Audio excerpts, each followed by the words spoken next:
Safe handle sleeves are designed for levers and knobs. I'm going to demonstrate an installation on a knob.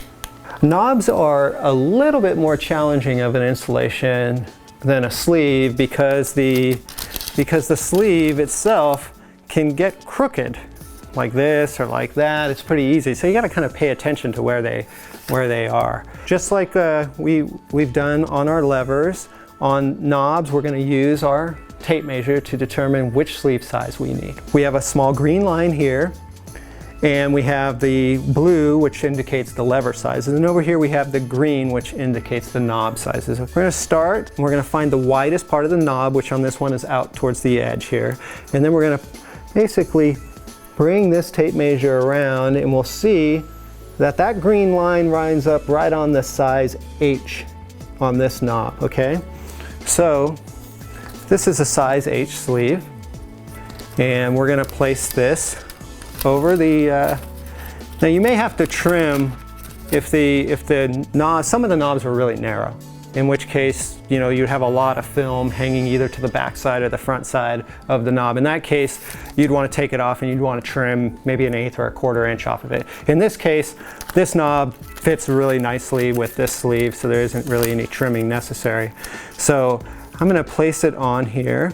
Safe handle sleeves, when they're installed on knobs, can at times slip if the knob is very hard to turn.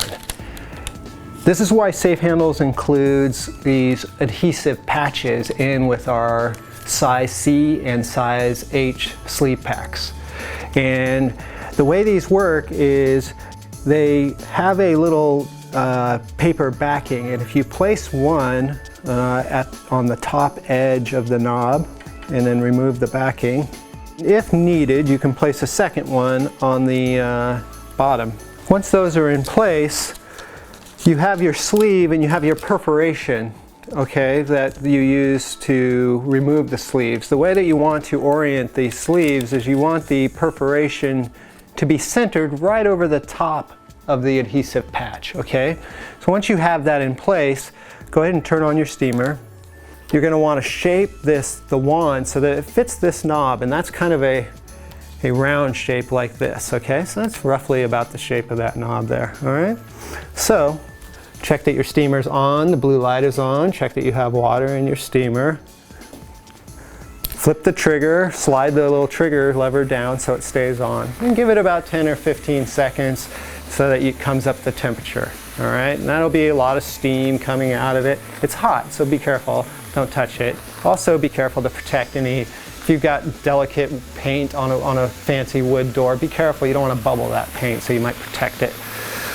So with a knob, there's a really easy way to approach it, okay? So you hold it in the bottom here and just tap it a little bit at the 10 o'clock position. Hold it, tap it at the 2 o'clock position, okay? Then hold it again in position and tap it at the 6 o'clock position, okay? So now what you've done is you've trapped the sleeve in a position where you want it on this knob. Then you can go ahead and go around the sleeve and make sure. It's important, you can't over steam a sleeve, it's not possible, okay?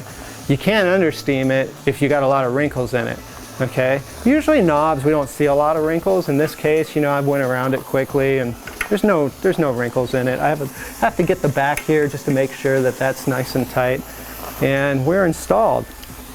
So now you have your knob, the whole circumference of the knob is protected with the film.